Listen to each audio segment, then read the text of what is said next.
தகவமைப்பு, இங்கிலீஷில் அடாப்டேஷன். ஏ வரணும், ஓ வரக்கூடாது. ஓ வந்துச்சுன்னா என்ன அர்த்தம்? தத்தெடுக்கிறது. அடாப்டேஷன். அடாப்டேஷன்னா பாருங்கள் தமிழில் தகவமைப்பு. அந்த சூழ்நிலைக்கு தகுந்த மாதிரி தன்னை மாற்றிக்கிறது. சரியா? தாவரங்களில் ஒரு சிலது முன்னாடி பார்த்துருப்போம். ஒரு உயிரினத்தின் எந்த ஒரு பண்போ அல்லது அதன் பகுதியோ அந்த உயிரினத்தின் அதன் வாழிடத்தில் இருக்கக்கூடிய வாழிடத்தில் எக்கோசிஸ்டம், ஹேபிட்டட், வாழிடம் ஹேபிட்டட் இருக்கக்கூடிய சூழ்நிலைக்கேற்ப ஒத்துப்போக வைப்பதே தகவமைப்பு என்கிறோம். ஒட்டகத்துக்கு பார்த்தோமா, காலெலாம் மாறி இருக்கும். ஒட்டகம் அந்த பாலைவனத்துக்கு தகுந்த மாதிரி அதை தன்னை மாற்றிக்கிச்சு. அந்த மாதிரி வாழிடத்தில் இருக்கக்கூடிய நீரின் அளவை அடிப்படையாக கொண்டு தாவரங்கள் கீழ்கண்டவாறு வகைப்படுத்தப்படுகின்றன. இது தாவரம். தண்ணி இல்லைன்னா ஒன்றும் இல்லை. சரி, நீர் தாவரம் தண்ணியில் தான் வாழும். வறண்ட நில தாவரம் தண்ணி ரொம்ப கம்மியாக இருக்கிற இடத்துல வாழும். பாலைவனங்களில் வறண்ட நில தாவரங்கள். இது இங்கிலீஷில் ஹைட்ரோஃபைட்ஸ். வறண்ட நில தாவரத்துக்கு பேர் என்னது? ஜெரோஃபைட்ஸ். அதான் பாருங்க தாய்மொழி. அதனால இந்த தாய்மொழியில் படிக்க விட மாட்டேங்கிறானுங்க. அழகாக தெரியுது பார்த்தாவே. வறண்டனா தண்ணி இல்லாத இடத்துல வாழக்கூடிய தாவரம். இடைநிலை தாவரம், ரெண்டுக்கு நடுவில். இது பாலைவனத்தில் இருக்கிறது, இது தண்ணியில் வாழ்கிறது. இது ரெண்டுக்கு நடுவில் வாழ்கிறது. ஓகேவா? ரைட். நீர்த்தாவரங்கள். நீர்த்தாவரங்கள் அதுக்கு தகுந்த மாதிரி தன்னை தவறுன்னு வச்சுக்கோ.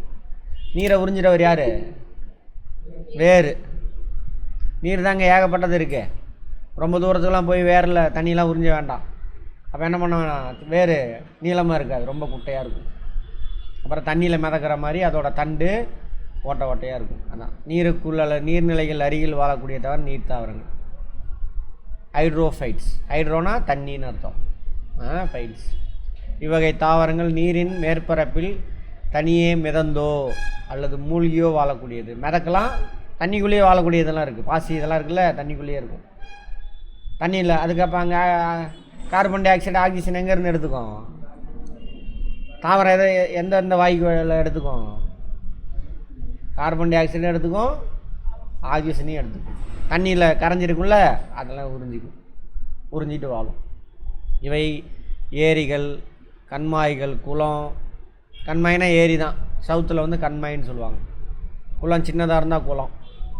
ஆழமற்ற நீர்நிலைகள், சதுப்பு நிலங்கள், ஆழிகள், கடல். சதுப்பு நிலம் சேறு சகதியமாக உள்ளது. கடற்கரை ஓரமாகவோ மலையடி வாரத்துலேயே அதிக தண்ணி சேறு சகதியமாக இருக்கக்கூடிய காணப்படலாம். நீர்த்தாவரங்கள் தங்கள் வாழிடங்களின் சில சவால்களை எதிர்கொள்கின்றன. தேவைக்கு அதிகமாக தண்ணி, அளவுக்கு அதிகமாக தண்ணி இருந்தாலும் செத்து போயிடும். ஆனால் அது தண்ணிக்குள்ளேயே இருக்குது. அதுக்கு அந்த மாதிரி தன்னை மாற்றிக்கும். நீரோட்டம் தாவரத்தினை சேதப்படுத்துதல். கடலில் பார்த்திங்க அப்படின்னா சொன்னால தண்ணி ஜியாகிரஃபியில் பார்த்துருப்போம். தண்ணி ஒரு திசையிலனாவும் ஓடிக்கிட்டே இருக்கும், நீரோட்டம். அப்போ என்ன, அங்கேருந்து நகர்ந்து போயிடும். அப்போ அதிலேருந்து தப்பிக்கணும். நீரின் அளவு தொடர்ந்து மாறிக்கொண்டே இருத்தல். மழை பெய்கிற காலத்தில் நிறையா இருக்கும், அப்புறம் என்ன குறைஞ்சிட்டே போயிடும், வறண்டு போயிடும். அந்த மாதிரி அது அந்த கடற்கரை ஓரத்தில் ஓதம். 6 மணி நேரத்துக்கு ஒரு தடவை தண்ணி வரும், அடுத்த 6 மணி நேரம் தண்ணி இல்லாமல் போயிடும். டைடு பார்த்துருப்போம், ஓதம் ஜியாகிரஃபியில். அதெல்லாம் நீரில் மிதக்கும் தன்மை பராமரித்தல். ஒரு சில தாவரம் நீரில் மிதக்கும். அதெல்லாம் நீர் தாவரங்களின் தகவமைப்பு. இதெல்லாம் அவங்களுக்குள்ள ஃபேஸ் பண்ண வேண்டிய ப்ராப்ளம்ஸ். பாருங்கள், எல்லாத்துக்குமே ப்ராப்ளம் இருக்கும். அதுக்கு தகுந்த மாதிரி என்ன பண்ணணும், நம்மளை மாற்றிக்கொள்ள வேண்டும். அதுதான் வாழ்க்கை. அடுத்தது சரி, என்னென்னலாம் பண்ணுறது? வேலம்பாசியில் காணப்படுவது போல் வேர்கள் நன்கு வளர்ச்சி அடையாமலோ அல்லது உல்ஃபியாவில் காணப்படுவது போல் வேர்கள் இல்லாமலோ காணப்படும். அதாவது பாசி இருக்குல்ல, ஒரு சில பாசி எடுங்க, அடியில் வேர் இருக்கும். அதை வந்து வேலம்பாசின்றாங்க. லைட்டாக வேர் இருக்கும், மிதக்கும். தண்ணியில் மிதக்க எடுத்து பார்த்தா சின்னதாக வேர் இருக்கும். அதான் நன்கு வளர்ச்சி அடையாத வேர். அதே இன்னும் ஒரு சில பாசியில் வேரே இருக்காது, ஒரு சின்ன இலை மாதிரி தான் இருக்கும். அதான் சொல்கிறாங்க. உல்ஃபா அதில் இருக்கிற மாதிரி உல்ஃபியாவா? உல்ஃபியா. லெம்னாவும் பாசி தான். அதுலேயும் என்ன இருக்கும்? வேர் ரொம்ப சின்னதாக இருக்கும், சின்ன வேர் இருக்கும் இதில். அந்த போன பாசி பார்த்தோம்ல, அதில் வேர் இருக்காது. லெம்னா. நீரில் மூழ்கிய இலைகள் குறுகியதாகவோ அல்லது நுண்ணியதாகவோ பிளவுற்றோ காணப்படும். வேலம்பாசி. தண்ணிகளை மூடி இருக்கக்கூடிய செடி இலை சின்ன சின்னதாக இருக்கும், பெருசாக இருக்காது. ஏன்னா சூரிய ஒளியே பிடிக்காது. அப்போ அதுக்கு சூரிய ஒளி எங்கேருந்து சார் வரும்? சூரிய ஒளி கொஞ்சம் உள்ளே போய் படும், அப்புறம் தண்ணியில் உள்ள வெப்பத்தை எடுத்துக்கும். அதனால் இலை பெருசாக இருக்காது.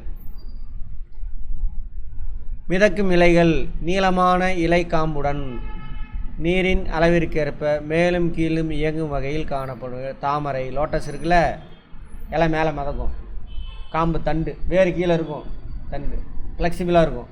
தண்ணி குறைஞ்சுன்னா கீழே அப்படியே தண்டு கீழே மடிஞ்சு கீழே போய் ரிஜிடாக குச்சி மாதிரி இருக்காது, தண்ணிக்கு தகுந்த மாதிரி இறங்கும் ஏறும்.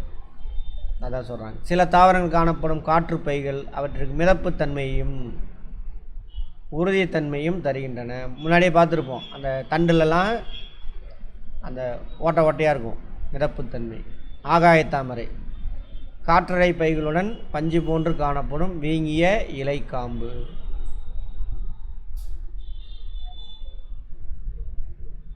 ஆகாயத்தாமரை பார்த்துருக்கீங்களா? இதிலலாம் எதுவும் இல்லை.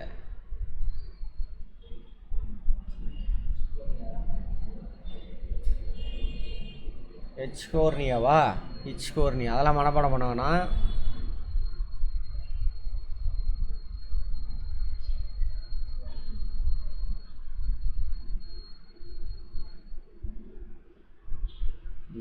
தண்டு பகுதி அப்படி குண்டு குண்டாக இருக்கும். ஆகாயத்தாமரை. அந்த ஏற்காடு ஏரி இருக்குல்ல, அங்கே போனீங்கன்னா இருக்கும். அதை இப்போல்லாம் பிடிங்கி எடுத்துட்டாங்க. ஏதாவது கொஞ்சம் ஓரமாக சைடில் இருக்கும் ஆகாயத்தாமரை, மூழ்கிக்கும் ஃபுல்லாக மிதக்கிறதுக்காக. அப்போ என்னென்ன இது இருக்குது? வேறு இருக்கலாம், இல்லாமலும் இருக்கலாம். வேறு இருந்தாலும் வளர்ச்சி அடையாது, சரியா? அதே மாதிரி தாவர உடலெல்லாம் சின்ன சின்னதாக இருக்கும். நீரில் மூழ்கி இருக்கிறத இல்லை, இலை சின்னதாக இருக்கும், இலை கிழிஞ்சு இருக்கும், பிளவு விட்டு இருக்கலாம். அதேமாதிரி மிதக்கிறதுக்கு எப்படி இருக்கும்? ஏற்றவாறு தண்டு ஃப்ளெக்சிபிளாக இருக்கும், ஓட்டை ஓட்டையாக இருக்கும் தண்டுக்குள்ளே. மிதக்கிறதுக்கு ஏற்ற மாதிரி காற்றடை பைகள் இருக்கும் அதோட தண்டு பகுதியில். அதெல்லாம். அடுத்து வறண்ட நிலத்தாவரங்கள். இங்கே எப்படி இருக்கும்? தண்ணி இருக்காது. முன்னாடி பார்த்தது தானே, சொல்லுங்கள். தண்ணி இருக்காது அந்த இடத்துல, லேண்டில் இருக்கிறது. ஸோ தண்ணியை தேடி என்ன வேர்கள் ரொம்ப தூரத்துக்கு போகும், உறிஞ்சி எடுத்துகிட்டு வரும். வேர் நீளமாக இருக்கும், ரொம்ப உயரமாக இருக்காது, மரங்கள் குட்டையாக இருக்கும். செடி வகையாக இருந்தால் தசைப்பற்றுள்ளதாக இருக்கும், தசைப்பற்றுள்ளதாக. அதோட இலையில் ஒரு பாட்டோ அல்லது முழுமையாகவோ என்னவா மாதிரி இருக்கும்? முள்ளா மாதிரி இருக்கும். தண்டு அல்லது இலை பகுதி வந்துட்டு தசைப்பற்றுள்ளதாக இருக்கும். அது மேலே மெழுகு பூசி இருக்கும். இலை இருந்தது அப்படின்னாலும் சின்ன இலையாக இருக்கும், இலை மேலே மெழுகு பூசி இருக்கும். என்ன ஆகிடக்கூடாது? எவாப்போ டிரான்ஸ்பிரேஷன் நடக்கக்கூடாது. இந்த தகவமைப்பில் தான் அந்த என்னது சீம கருவாழை மரம் இந்த தகவமைப்பில் தான் இருக்கும். அது தண்ணி இழக்காது, நல்லா தெரிஞ்சுக்க. உறிஞ்சிட்டு வந்து வாழும், தண்ணி இழக்காது. அதை ஏன் வெட்ட வச்சானுங்க? எல்லாம் கார்பரேட், சரியா? சரி. குறைந்த அளவு நீர் உடைய வறண்ட பாலைவனம் போன்ற வாழிடங்களில் காணப்படும் தாவரங்கள் வறண்ட நிலத்தாவரங்கள் எனப்படும், சரியா? இத்தாவரங்கள் கீழ்கண்ட சூழ்நிலைகளில் சந்திப்பதற்காக சிறப்பு அமைப்பில் மற்றும் உடலியல் பண்புகளை உருவாக்கி கொள்கின்றன. அடாப்டேஷன். சுற்றுப்புறத்திலிருந்து தேவையான நீரை உறிஞ்சி கொள்ளல், பெறப்பட்ட நீரை அவைகளின் உறுப்புகளில் தேக்கி வைத்தல். தசைப்பட்டு தேக்கி வச்சுக்கும். இந்த மரம்லாம் தேக்கி வைக்காது, நீராவியாகி போயிட்டே இருக்கும், அது தேக்கி வச்சுக்கும். சோத்துக்கட்டாலை வெட்டி பாருங்கள், உள்ள தண்ணி தசைப்பட்டுள்ள தண்ணி. நீராவி போக்கின் வேகத்தை குறைத்தல் இருக்காது. குறைந்த அளவு நீரை பயன்படுத்துது, கம்மியான தண்ணியை செலவு பண்ணி வாழ்ந்துட்டு. வறண்ட நிலத்தாவரங்களின் தகவமைப்பு. நன்கு வளர்ச்சியடைந்த வேர்களை கொண்டுள்ளன. யூபிஎஸ்சியில் கொஸ்டின் இது, ஐஏஎஸ் எக்ஸாமில் கொஸ்டின் இது. 4 ஸ்டேட்மெண்ட் கொடுத்து கேட்டிருந்தான். அவை ஆழமாக வளர்ந்து நீர் காணப்படும் அடுக்குகளை சென்றடைகின்றன. எருக்கஞ்செடி இருக்குல்ல, வெட்டிடலாம், பிடுங்கி பாருங்கள், வேறு பிடுங்கவே முடியாது எருக்கஞ்செடி. சதைப்பற்று மிக்க பேரன்கைமா திசுக்களில் இவை நீரை சேமித்து வைக்கின்றன. பேரன்கைமா, கோலன்கைமா, ஸ்க்ளீரன்கைமா எல்லாம் பார்த்தோமா? சப்பாத்தி களி, சோற்றுக்கற்றாழை.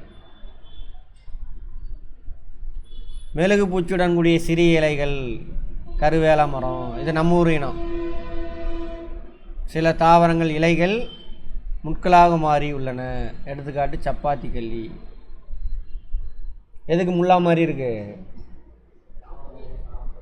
இலை ஃபுல்லாமே முள்ளா மாதிரி சப்பாத்திகள். தண்டு பகுதி தான் அது, சப்பையாக இருக்குல்ல, தண்டு பகுதி.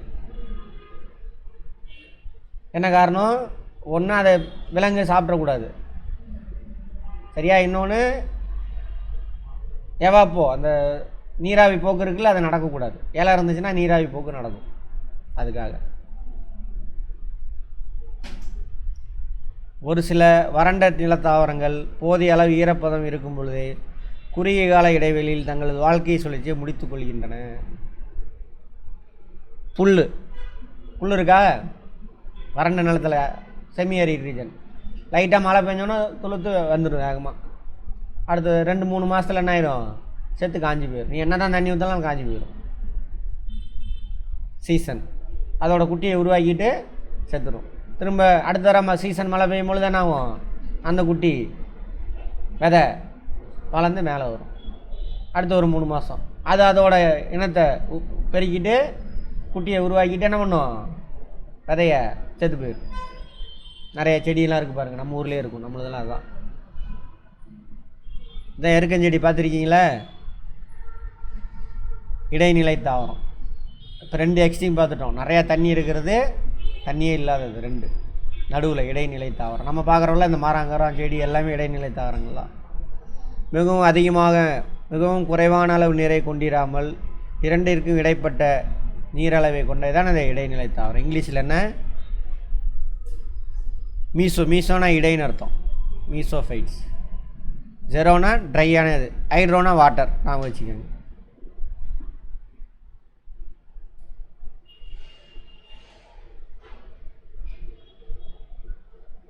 இவற்றிற்கு அதிகப்படியான தகவமைப்பு தேவைப்படுவதில்லை.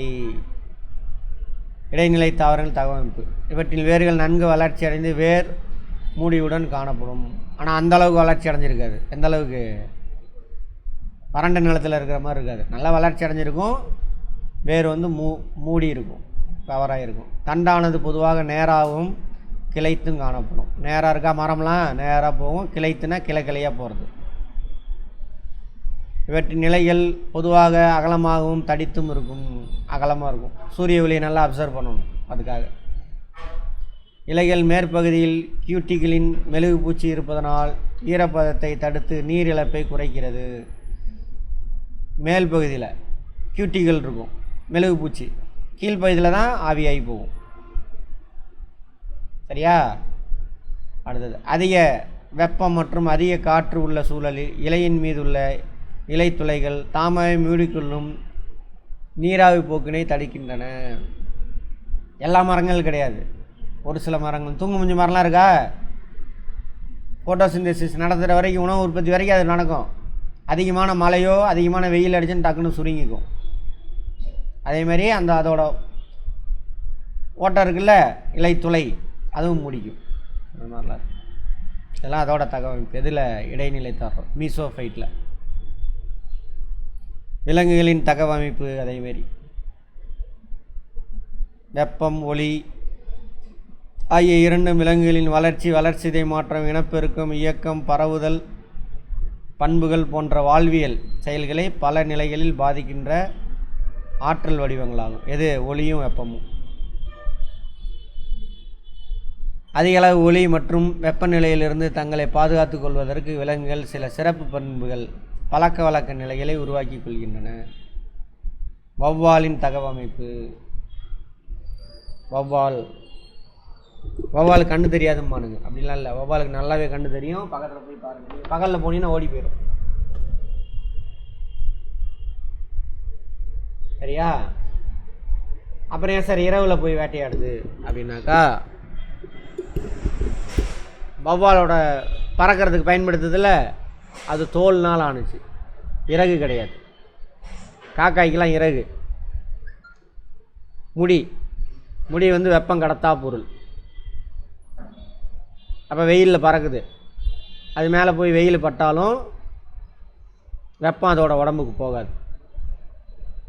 சரியா? அதே வௌவால் பறந்துச்சுன்னா என்னது, அது தோல் உடம்புக்குள்ளே வெப்பம் உள்ளே பூந்துடும். அது பறக்குதில்ல, பறக்கும்போது என்ன, அது கார்போஹைட்ரேட்லாம் நிறையா உடையும், அப்போவே ரொம்ப ஹீட் ஆகும். சூரிய ஒளி வெப்பமாக கிடச்சிதுன்னா என்ன ஆகும், வெப்பம் தாங்காமல் செத்து போயிடும். பால் ஊட்டி வேற ஆகுது. அது என்ன பால் ஊட்டின்னா என்னது, பாடி ஆவரேஜ் டெம்பரேச்சரை மெயின்டைன் பண்ணணும், கரெக்டா? அப்போ செத்து போயிடும். அதனால தான் பகலில் வேட்டைக்கு போகாத நைட்டில் போகும். நைட்டில் ஒளி இல்லையே சார், எப்படி சார் தெரியும்? அதுக்கு தான் அது என்ன எதை பயன்படுத்துது, சத்தத்தை அனுப்பும், ஒளி அனுப்பும். நமக்கு கேட்காது, அது கேட்கும். அது போய் பட்டுட்டு ரிட்டன் வரும். அப்போ அங்கே பொருள் இருக்குதுன்னு தெரிஞ்சு அதை போய் பிடிக்கும். அந்த பொருள் எவ்வளோ வேகத்தில் போயிட்டுருக்கு, டோப்ளர் எஃபெக்ட், அது வரைக்கும் கணிச்சிடும். அது புரிஞ்சுதா? வௌவால் அதான் சொல்கிறாங்க. வௌவால்கள் மட்டுமே பறக்கக்கூடிய பால் ஊட்டி ஆகும். நோட் பண்ணிக்கோங்க. அது மூஞ்சி பார்த்தீங்கன்னா மனுஷன் மூஞ்சி மாதிரியே இருக்கும், குழந்தை மூஞ்சி மாதிரியே இருக்கும். பார்த்துருக்கீங்களா? ஆமாம், பறக்கக்கூடிய ஒரே பால் ஊட்டி அவர் தான். அடுத்தது, இவை பெரும்பாலும் குகைகள் வாழ்கின்றன.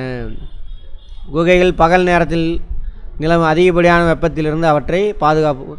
பார்த்துருப்போம், குகையில் பகலில் அட்மாஸ்பியர் டெம்பரேச்சரோட கம்மியாக இருக்கும், இரவில் அட்மாஸ்பியர் கூலாயிரும். நம்ம வீடு மாதிரி தான் வச்சுக்கோங்களேன், வீடு தான் குகை. அதாவது ஜன்னல், அந்த வென்டிலேட்டர் இதெல்லாம் இல்லாமல் ஒரு வீடு வச்சுக்கோங்க. பகலில் வெளியிலேருந்து உள்ளே போங்க, அந்த மாதிரி இருக்கணும், ஜன்னல்லாம் இருக்கக்கூடாது. அதுதான் குகை. வீட்டுக்குள்ளே போய் பாருங்கள், குழு குழுன்னு இருக்க மாதிரி இருக்கும்.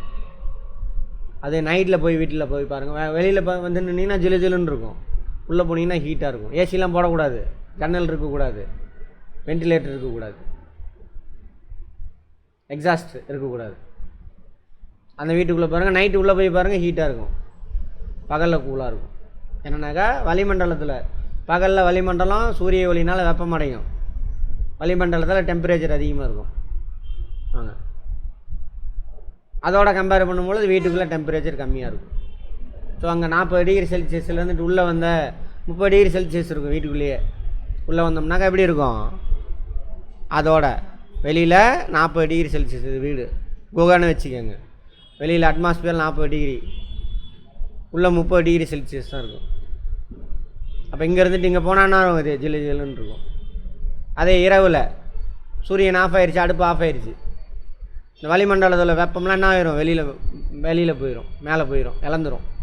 வெப்பத்தை பிடிச்சி வைக்க முடியாது யாராலும், கொஞ்சம் நேரம் இருக்கும், போயிட்டே இருக்கும். அப்போ இங்கே டெம்பரேச்சர் குறைஞ்சிரும், இங்கே 28 டிகிரி செல்சியஸ் அந்த மாதிரி ஆகிடும் வெளியில். வீட்டுக்குள்ளே அதே 30 மெயின்டைன் ஆகும்.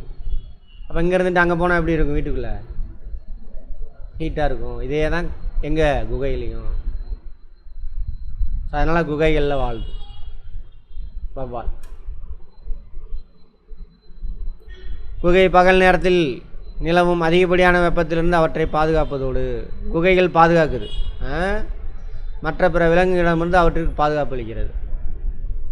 வேறு பருந்தோ என்ன பண்ணிடலாம், சின்ன வௌவால்லாம் இருக்குது, அதை வேட்டையாடிடும், அதனால் அங்கே போய் ஒளிஞ்சிக்குது.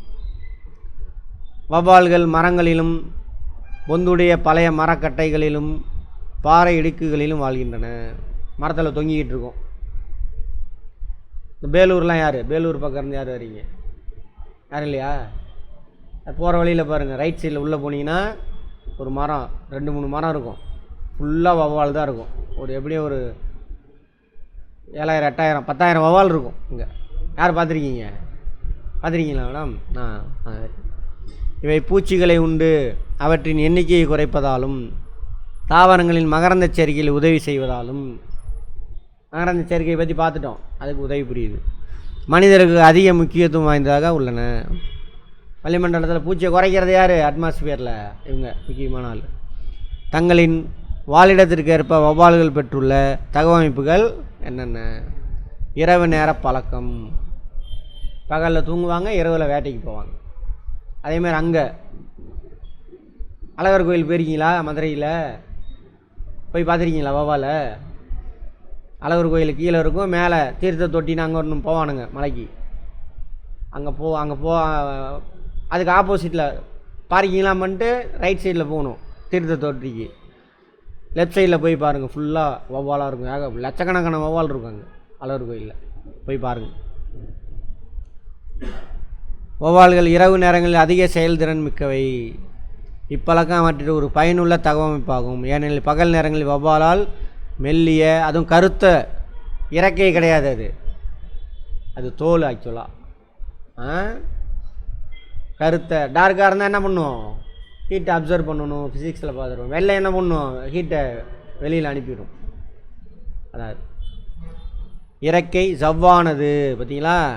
பெண்டாஜின்ற ஜவ்வாலானது அதிக வெப்பத்தினை உறிஞ்சுவதால் அவை பறப்பதற்கு அதிக ஆற்றல் தேவைப்படுகின்றன.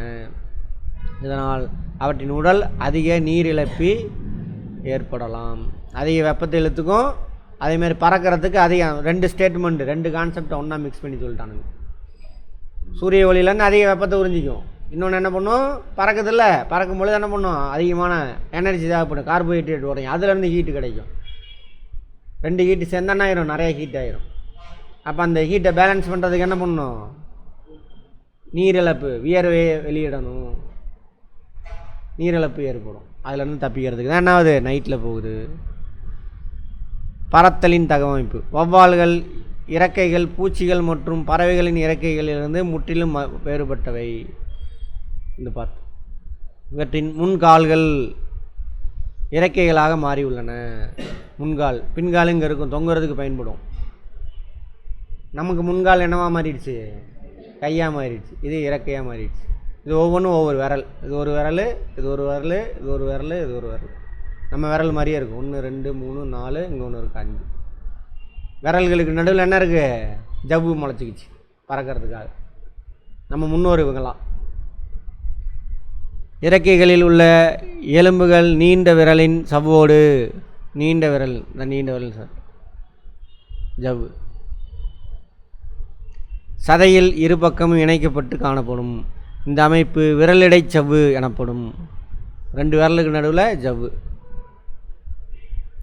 பறக்கும் பொழுது இயக்கத்தினை கட்டுப்படுத்த இதன் வால் உதவுகிறது. வால் சின்னதாக இருக்கும் போல் இருக்குது. சிறகடித்து பறக்க உதவும் வகையில் அவற்றின் சிறகுகளில் உள்ள சதைகள் நன்றாக வளர்ந்தும். இறக்கையில் உள்ள சதைகள் இந்த இடத்துல எலும்பு சுற்றியில் ஜவ்வு அது சதையில் தான் ஒட்டியிருக்கு. அதிக சக்தி வாய்ந்ததாகும். வேகமாக அடிக்கணும்ல, அப்போ சதைகள் நல்லா ஸ்ட்ராங்காக இருக்கணும். அதான் சொல்கிறாங்க. ஓய்வு நேரத்தில் தலைகளாக தொங்கும் பொழுது இறுக பிடித்து கொள்ளும் தன்மையை அவற்றின் பின்னங்கால்கள் பெற்றிருக்கும். தலைகளாக தொங்கிட்டு இருக்கும். தசை நார்கள் அவற்றிற்கு அளிக்கின்றன. குளிர்கால உறக்கம், ஹைபர்னேஷன். குளிர்காலங்களில் வளர்சிதை மாற்றம் குறைபடுவது மூலம் உடல் வெப்பநிலை குறைந்து செயலற்ற நிலையில் இருக்கின்ற குளிர்கால உறக்கம் எனப்படும். வௌவால்கள் குளிர் இரத்த விலங்கா?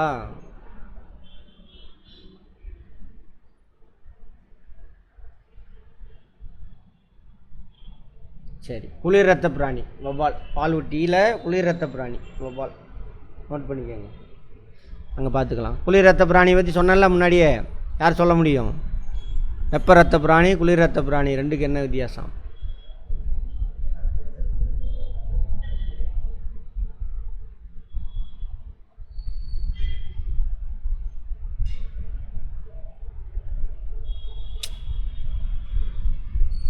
வெப்ப இரத்த பிராணி தான், வார்ம் பிளட்டட் அனிமல் தான்.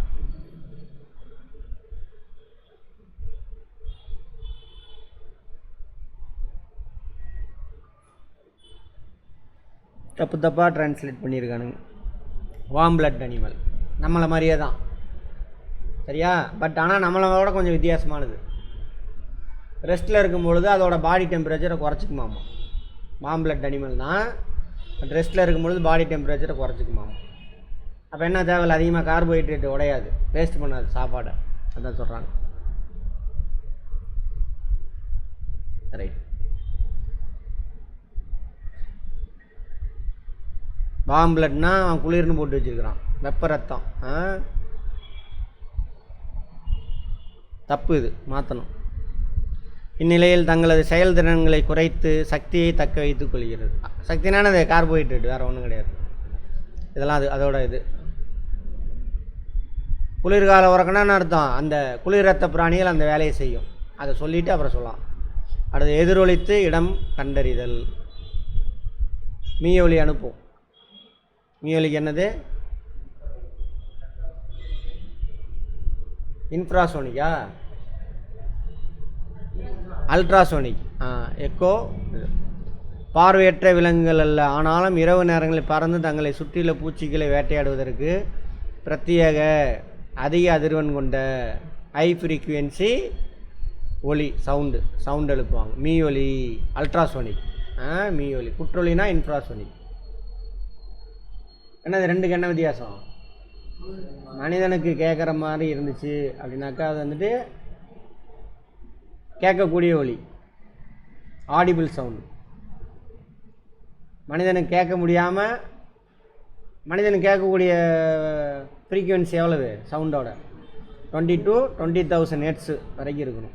ஃபிசிக்ஸ் பார்ப்போம், ஃபிசிக்ஸ் பார்க்குறப்ப ரீகால் பண்ணிக்கலாம். உங்களுக்குலாம் 20,000 ஹெர்ட்ஸுக்கு மேலே போயிடுச்சுன்னா மீயொலி. 20 ஹெர்ட்ஸுக்கு கீழே இருந்துச்சு ஃப்ரீக்குவென்சின்னா என்னது? குற்றொலி, இன்ஃப்ராசோனிக். மீயொலினா அல்ட்ராசோனிக். ஓகேவா? ரைட். இந்த வவ்வால் எழுப்பக்கூடியது என்னது? அல்ட்ராசோனிக். அது சத்தத்தை எழுப்பும், போய் அந்த பொருளை பட்டு எக்கோ ஆகி வரும், ரிட்டர்ன் வரும். அப்போ கண்டுபிடிச்சிடறாங்க அந்த பொருள் இருக்குன்னு. புரியுதா? அது மாதிரி இவ்வமைப்புக்கு எதிரொலித்து இடம் கண்டறிதல் என்று பெயர். Echo location. எதிரொலிப்புக்கு என்னது இங்கிலீஷில்? எக்கோ தானே. லொக்கேஷன், பொருளையோ இடத்தையோ கண்டுபிடிக்கிறது, எக்கோ லொக்கேஷன். இந்த அலைகள் அவற்றின் இரையின் மீது பிரே, இங்கிலீஷில் வந்து பிரேன்னு சொல்லுவாங்க, இறை, இந்த இறை பட்டு எதிரொலித்து மீன் அவற்றின் காதினை வந்தடைகிறது. இந்த எதிரொலியானது இறையின் இடத்தை கண்டறிய பயன்படுத்தப்படுகிறது. யாருக்கு? வவ்வாலுக்கு. இம்மண்ணில் அதிக அளவு நைட்ரஜன் கூட்டுப்பொருள் இருப்பதனால் அதுக்குள்ளே எங்கே போயிடுச்சு? சரி, ரைட், அதை விட்டுருங்க, அதோட முடிஞ்சு. அப்போ வவ்வாலோட தவமைப்பு என்னது? இரவு நேர பழக்கம். ரெண்டாவது புறத்தோலின் தகவமைப்பு. பறத்தலின் தகவமைப்பா? ரைட். முன்னங்கை வந்துட்டு ரெக்கையாக மாறி இருக்கு, ஜவ்வுகளால் இணைக்கப்பட்டது, விரலிடை ஜவ்வு. அடுத்து என்னது? குளிர்கால உறக்கம். குளிர்கால உறக்கத்தில் ஈடுபடுறவங்க யார்? கோல்டு பிளட் அனிமல் தான் ஈடுபடுவாங்க. இது வார்ம் பிளட் அனிமல், இருந்தாலும் குளிர்கால இறக்கம் மாதிரி ஒரு வேலையை செய்யும். ரெஸ்ட்டில் இருக்கும்பொழுது என்ன பண்ணும்? தன்னோட பாடி டெம்பரேச்சரை குறைச்சிக்கும். அதனால் எனர்ஜிலாம் சேவ் ஆகுது அப்படின்றாங்க. இது ஒரு ஸ்பெஷல் கேரக்டர். யார் இவர்? அதேமாரி பறக்கக்கூடிய ஒரே பாலூட்டி யார்? வவ்வால். ஓகேவா? ரைட். எதிரொலித்து இடம் எக்கோ லொக்கேஷன் கான்செப்ட் அதுக்கு உண்டு. இரவில் போய் வேட்டையாடுது, ஏன்னு தெரியும். அப்போ என்ன பண்ணும்? அல்ட்ராசோனிக் 20,000 ஹெர்ட்ஸுக்கு மேலே ஃப்ரீக்குவென்சியில் சவுண்ட் அனுப்பும். அது போய் அதோட இறை மேலே பட்டு ரிட்டன் வந்து அது காதில் திரும்ப ஒலிக்க, அதான் எக்கோ படும். அப்போ அந்த பொருள் எங்கே இருக்குது, அந்த இறை எங்கே இருக்குன்னு கண்டுபிடிச்சி அதை வேட்டையாடும். அந்த தன்மை இருக்குது. மண்புழுவின் தகவமைப்பு. மண்புழுவோட வேலை என்ன?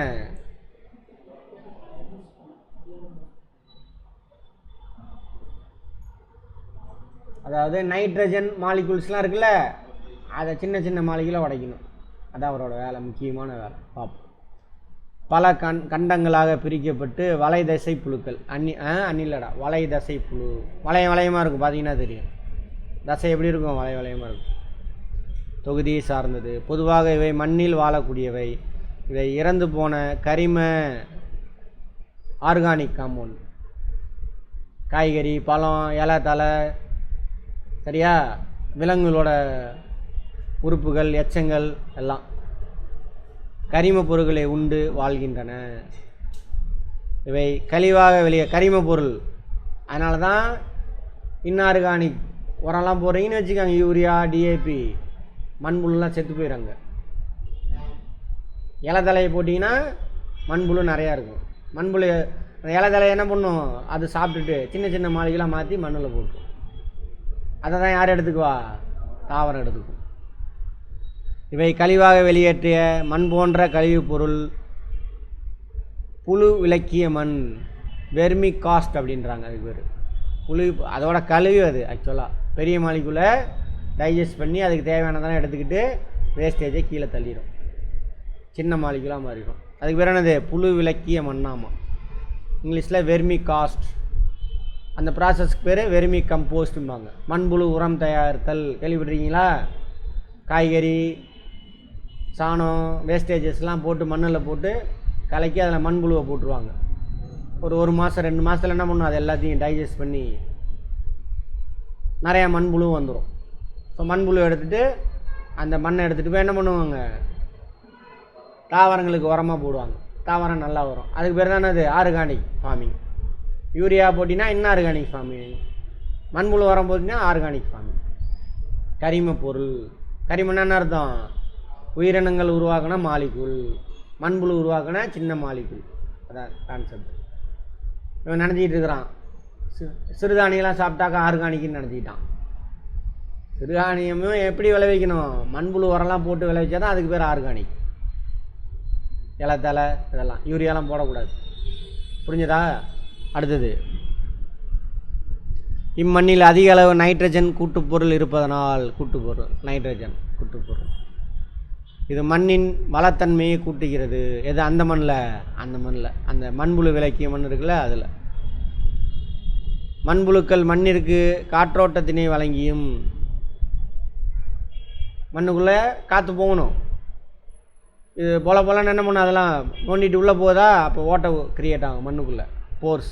அது வழியாக வளிமண்டலம் உள்ளே இறங்கும். காற்றோட்டம் இருந்தால் தான் என்ன பண்ணும்? வேர்லாம் ஆக்சிஜனை உறிஞ்சிட்டு வளரும் நல்லா. அதுக்கு தான் அது.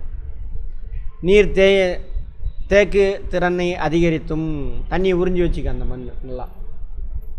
அதிக அளவு கரிம பொருளை மண்ணிற்கு வழங்கியும் பயிர் பெருக்கத்தில் முக்கிய பங்கு வகிக்கிறது. கரிம பொருள் எங்கே அதிகமாக இருக்கோ, ஆர்கானிக் காம்பவுண்டு மண்ணில் அதிகமாக இருந்துச்சுன்னா அது டார்க் கலரில் இருக்கும். அது நல்ல வளமான மண், செடி நல்லா வளரும் அங்கே. இவைகள் சில தகவமைப்புகள் கீழே கொடுக்கப்பட்டிருக்கும். மண்புழுவோட தகவமைப்பு ஸ்ட்ரீம் லைன்டு பாடி, மண்ணுக்குள்ளே பூந்து போகணும்ல, அதனால் ஒழுங்கமைக்கப்பட்ட உடல். மண்புழுக்கள் கண்டமாக பிரிக்கப்பட்டு நீளமான உருளை போன்ற உடல் அமைப்பை காணப்படுகிறது. இவ்வமைப்பு மண்ணின் அடியில் உள்ள குறுகிய வலைகளுக்குள், வலைனா குழி ஓட்டை அப்படின்னு அர்த்தம், எளிதாக ஊடுருவி செல்ல உதவுகிறது. கேட்பாங்க, இது ஒரு ஸ்டேட்மெண்ட்டு, இது ஒரு ஸ்டேட்மெண்ட் கொடுத்துருவான். கூற்று காரணம் கேள்வியாக வரும் பார்த்துங்க. அது அதோட தோல். கோலை பொருள் சூழ்ந்து காணப்படும் தோலானது. கோலை பொருள்னால் சளி மாதிரி மேலே வளன்னு இருக்கும், அதான் கோலை பொருள். மண் துகள்கள் தோலின் மேல் ஒட்டி கொள்ள விடுவதில்லை. மேலே ஒட்டிக்கிச்சுன்னா அதையும் தூக்கி இழுத்துட்டு போகணும். அப்புறம் ஃப்ரிக்ஷன் வரும். ஃப்ரிக்ஷன் வந்தால் ஹீட் அதிகமாகும். அதனால் மண்புழு மேலே ஒட்டாமல், மண் ஒட்டாமல் இருக்கிறது அந்த கோலை பொருள். சளி போன்ற தோலின் மூலம் சுவாசம் செய்யப்படுவதால், அதுக்கு இதயம் அதெல்லாம் இல்லை, தோல் வழியாக அங்கங்கே ஓட்டம் இருக்கும், சுவாசம். அதில் நம்ம உடம்பு தோலில் சுவாசம் பண்ணுதா? பண்ணும். தோலானது ஈரப்பதத்துடன் வைக்கப்படுகிறது. இந்த ஈரப்பதம் உள்ள தோலானது இரத்தத்திற்கு உயிர் வழியை உட்செலுத்த உதவுகிறது. கேட்பாங்க பார்த்துக்கோங்க. உயிர் வழின்னா என்ன அர்த்தம்? யார் சொல்கிறீங்கன்னு பார்ப்போம். ஆக்சிஜன் வழினா காற்று, உயிர் வழி. உயிர் வாழ்கிறதுக்கு என்ன வேணும்? கார்போஹைட்ரேட் உடையணும். உடையனா யார் வேணும்? ஆக்சிஜன். அதுவும் ஒரு உணவு தான் நமக்கு. வலை ஓட்டை அப்படின்னு அர்த்தம். எலி வலையானாலும் தனி வலை அப்படின்னு சொல்லுவாங்கள்ல. வலைனா பொந்து, ஓட்டை, அந்த மாதிரி. வளையக்கூடிய வட்ட மற்றும் நீள்வாக்கு தசைகளை கொண்ட இவற்றின் உடலானது மண்ணில் உள்ள வலைகளில் உட்புகுந்து செல்வதற்கு உதவுகிறது. வளைஞ்சு அது பாட்டில் போயிடும். எங்கெங்கெல்லாம் ஓட்டம் இருக்குது எப்படி போகுது? இங்கே ஒரு பாறை இருந்ததுன்னு வச்சுக்கோங்க, அதில் போக முடியாது, உடனே வளைஞ்சிட்டு இப்படி போகும். இந்த ஸ்டைலில் தான் எதை அமைச்சிருக்காங்க? யார் சொல்கிறீங்கன்னு பார்ப்போம். ட்ரெயின் வடிவமைப்பு இந்த ஸ்டைலு தான் ஓரளவுக்கு. நம்ம தானே பெட்டியாக தானே இருக்குது. அது பெட்டிக்கிலேனா இதெல்லாம் நல்லா வளையும். வீலு 6 வீலும் தனித்தனியாக வளையும். ஸ்ட்ரெயிட்டாக தான் காரில் மாதிரி 4 வீலும் ஒரே பக்கம் தான் வளையும், அப்படிலாம் இருக்காது. உடலில் உள்ள ஒவ்வொரு கண்டங்களின் கீழ்ப்பகுதியிலும் எண்ணற்ற தூரிகை முடி மாதிரி அமைப்பு இருக்கும். அவை மயிர்கால்கள் ரொம்ப மைனூட்டாக இருக்கும், நமக்கு தெரியாது. அதில் தான் ஊறி அந்த மண்ணையும் இதையும் பிடிச்சி போகிறதுக்கு உதவுது. இந்த மயிர்கால்கள் இடப்பெயர்ச்சிக்கும் மண்ணை இறுக பிடித்து வலையின் உள்ளே செல்வதற்கும் உதவுகிறது. கோடைகால உறக்கம். யார் இவர்? வெயில் காலத்தில் மண்புழுவை நீங்கள் பார்க்கவே முடியாது. வீட்டு பக்கத்தில் எங்கேயாவது ஈரமான இடம் இருந்துச்சு, ஏரி குளங்கொட்டை இருந்துச்சுன்னா அங்கே போய் நோண்டிங்கன்னா உள்ளே இருக்கும், வெளியில் வராது. மழை பெஞ்சிச்சுன்னா பாருங்கள், குளிர்ச்சி அடைஞ்சிருந்தா வெளியில் வந்து ஊறிட்டு இருக்கும், சுற்றிட்டு ரவுண்ட் அடிப்பாங்க ஜாலியாக மண்ணில். அது இல்லாமல் உள்ளுக்குள்ளே இருக்க முடியாது மழை பெய்யும் பொழுது. தண்ணி உள்ளே ஊடுருவி போகுதா, அங்கே ஆக்சிஜன் இருக்காது, சுவாசிக்க முடியாது, அதனால் வெளியில் ஓடியாந்துடும்.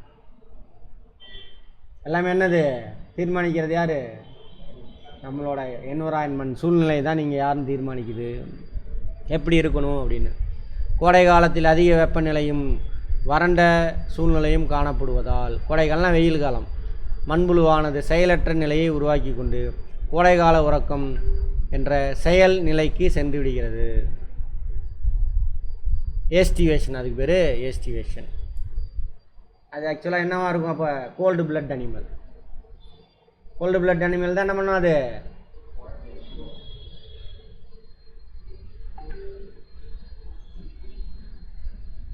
கோடை காலம்.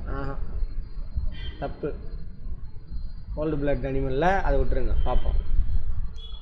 மண்புழு கோடைகால உறக்கத்தில் இருக்கும், வெயில் தாங்காது. அதனால் இந்நிலையில் வெயில் தாங்காது, தண்ணி இருக்காது, அதனால் கோடைகால உறக்கத்தில் ஈடுபடுது.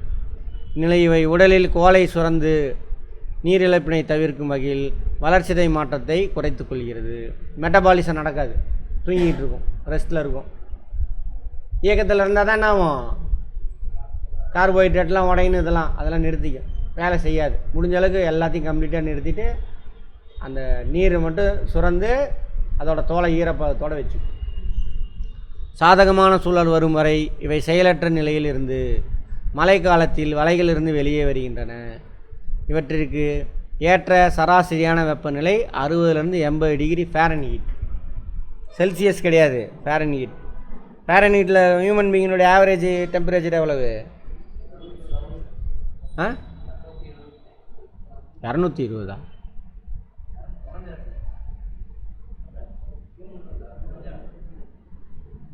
Degree Celsius 36ங்கிறது 36.9.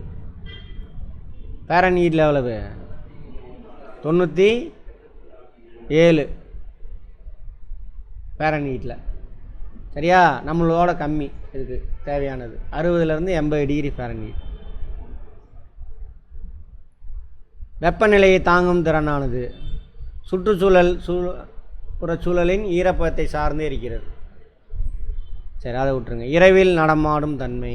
மண்புழு இரவில், ஏன்னா காலையில் வெயிலாக இருக்கா, இரவில் நடக்கும்.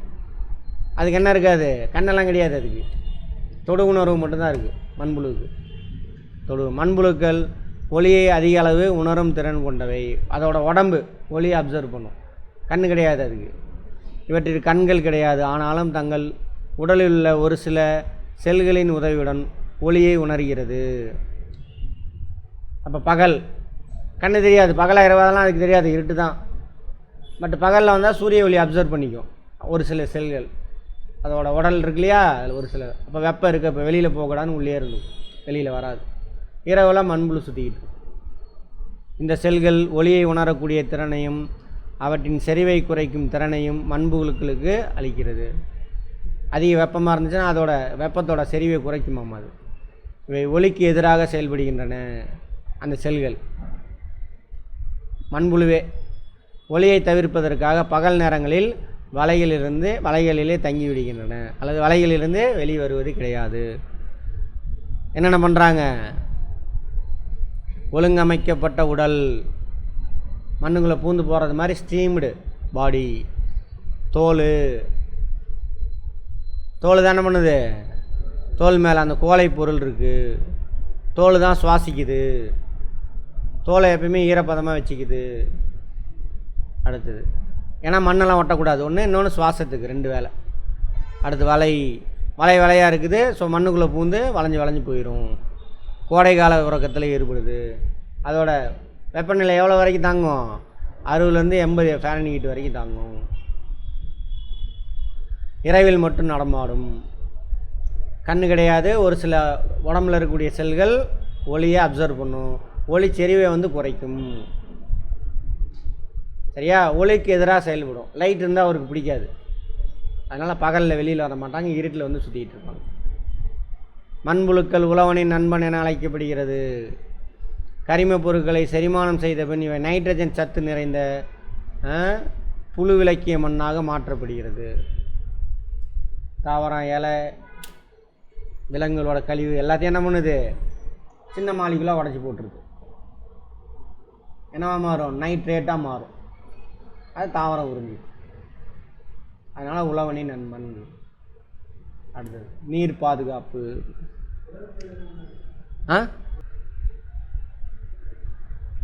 இப்போ நம்ம இதெல்லாம் இருக்குல்ல, உள்ளுறுப்பெல்லாம் இருக்குல்ல, எங்கே இருக்குது? உடலுக்குள்ளே ஒரு குழி இருக்கா, அந்த குழியில் தானே அந்த உறுப்பெல்லாம் இருக்குது. அதான் உடல் குழி. ஓகேவா? அது மாதிரி அதுக்கும் இருக்கும். உடல் குழிக்குள்ள தான் சாப்பாடு போயிட்டு வரும். சாப்பிட்டது இங்கே போயிட்டு அங்கே போகிறதுக்குள்ளே ஜீரணமாகி அதுக்கு தேவையானதெல்லாம் எடுத்துக்கிட்டு தேவையில்லாம் என்ன பண்ணும்? வெளியில் தள்ளி விட்டுரும். அடுத்தது நீர் பாதுகாப்பு. நீரை பாதுகாக்கணுமா? ரொம்ப ரொம்ப முக்கியம். நீர் ஆதாரங்களை சரியான முறையில் சேமித்து கட்டுப்படுத்தி நிர்வகிப்பதே நீர் ஆதாரங்களை. நீர் ஆதாரம்னா என்னது? மழை நீர். அது எங்கெல்லாம் போய் நிற்கும்? ஏரி, குளம், கொட்டை அங்கெல்லாம் நிற்கும். ஆறு, அதுக்கு நடுவில் டேம் கட்டலாம்.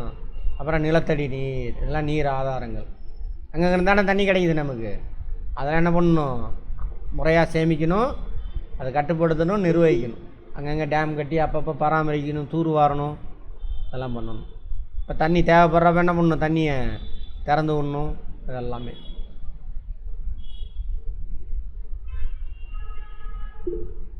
மேலும் மனிதனின் தற்போதைய மற்றும் எதிர்கால தேவைகளை சந்திப்பதற்கும் நீர்க்கோளத்தை பாதுகாப்பதற்குமான செயல்பாடுகள் இதில் உள்ளடக்கியுள்ளது.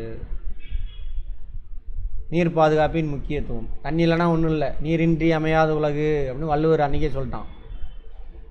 நீர் வளங்களை திறமையாக பயன்படுத்துவதற்கு வழிவகுக்கிறது நீர் பாதுகாப்பு. திறமையான அர்த்தம் வேஸ்ட் பண்ணக்கூடாது. கொஞ்சம் தண்ணியை வச்சு எப்படி மேக்ஸிமம் பயன்படுத்திக்கிறது. இப்போ நம்ம வீட்டிலே பயன்படுத்தலாம். குளிக்கிறோம், பாத்திரம் கழுவுறோம், இதுலேருந்து தண்ணி வெளியில் போகுது. இதை என்ன பண்ணலாம்? நீங்கள் தோட்டம் ஒன்று உருவாக்கியிருக்கலாம். அந்த தோட்டத்துக்கு இப்போ தண்ணி, அந்த வேஸ்ட்டு தண்ணியை பார்த்துடலாம். அப்படி இல்லைன்னா என்ன பண்ணலாம்? அது இல்லை, அப்போ என்ன பண்ணலாம்? அது பேர் என்ன? ஒரு குழி மாதிரி வெட்டி அதில் நிறையா கல்லெல்லாம் போட்டு இதெல்லாம் பண்ணி அந்த தண்ணியை அதில் விட்டுறணும். அது ஃபில்டராகி நல்ல தண்ணியாக நிலத்தடி நீராக போய் சேர்ந்துக்கும். அது மாதிரிலாம் பண்ணலாம். போதுமான அளவு பயன்படுத்தக்கூடிய நீரானது நமக்கு கிடைப்பதை உறுதிப்படுத்த வேண்டும். போதுமான அளவு, ஆப்டிமம். அளவுக்கு அதிகமாக வேண்டாம், கம்மியாக வேண்டாம். குளிக்கிறதுக்கு, குடிக்கிறதுக்கு, துணி துவைக்கிறதுக்கு ஒரு ஆளுக்கு இவ்வளோ லிட்டர் தண்ணி வேணும். இதெல்லாம் கால்குலேட் பண்ணி தான் தண்ணி எடுத்து ஒவ்வொரு ஊருக்கும் கவர்மெண்ட் கொண்டு வந்து சேர்த்துறாங்க தண்ணியை.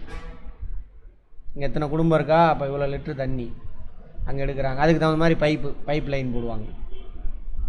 சரியா? மேட்டூர் குடிநீர் திட்டம்னா எங்கே வரைக்கும் வருது? ஆத்தூர் வரைக்கும் போகுது. இங்கே காவேரி குடிநீர் திட்டம் திருச்சியிலேருந்து ராமநாதபுரம் வரைக்கும் போகுது.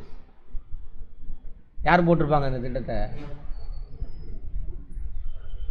ராமநாதபுரம் கூட்டு குடிநீர். ஏன்னா வறண்ட காடு, அது அங்கே வரைக்கும் போகுது. போகிற வழியில் எல்லா கிராமத்துக்கும் அங்கெல்லாம் வறட்சியான பகுதி தான். அதேமாரி ஒகேனக்கல் கூட்டு குடிநீர் திட்டம் அப்பயே போட்டாங்க, ஓரளவுக்கு போச்சு. இப்போ அங்கே வேலூர் வரைக்கும் போகுது, தெரியுமா? இப்போ அந்த ப்ராஜெக்டை எக்ஸ்டெண்ட் பண்ணியிருக்காங்க. 10ல் போட்டது அதெல்லாம். அதுக்கப்புறம் 10 வருஷம் என்ன பண்ணானுங்க? முடிஞ்ச அளவுக்கு சுரண்டுறது, இன்னும் தூங்கிட்டு இருக்கிறது. சரியா? நீர் மாசுபடுதலை குறைக்க உதவுது எது? நீர் பாதுகாப்பு. கன்சர்வேஷன் ஆஃப் வாட்டரா? வாட்டர் கன்சர்வேஷன், பாதுகாத்தல். ஆற்றல் சேமிப்பை அதிகப்படுத்துவதற்கு இது உதவி புரிகிறது. ஆற்றல் சேமிப்பை அதிகப்படுத்த வாட்டருக்கு ஆற்றல் சேமிப்புன்னா என்ன அர்த்தம்? டேம்லாம் கட்டி வைக்கிறோமா, தண்ணி ஓடுற தண்ணி நிறுத்தி வச்சிட்டோம், அப்புறம் திறந்து விடுவோம். திறந்து விடும்போது என்ன பண்ணலாம், அங்கே இயக்க ஆற்றலாம் மாறும். அங்கே டர்பைன் வச்சு மின்சாரம் தயாரிச்சுக்கலாம். அப்போ டேமில் தண்ணி தேக்கி வைக்கிறேன்னா என்ன அர்த்தம், அங்கே மின்சாரம் தயாரிக்கலாம், ஆற்றலில் சேமிச்சு வைக்கிறோம். பெரிய விஷயத்தை சிம்பிளாக ஒரு லைனில் சொல்லிட்டானுங்க. நீர் பாதுகாப்பு வழிமுறைகள், தொழிற்சாலைகளில் நீர் பாதுகாப்பு. அங்கே என்னென்னலாம் பண்ணணும், உலர் குளிர்ச்சி, இதை வந்து பார்ப்போம். பிரேக் எடுத்துக்கோங்க, வந்துடுறேன். தொழிற்சாலைகளில் நீர் பாதுகாப்பு முறை. உலர் குளிர்ச்சி அமைப்புகளை பயன்படுத்துதல். ஏதோ ஒரு மெத்தட் சொல்கிறானுங்க.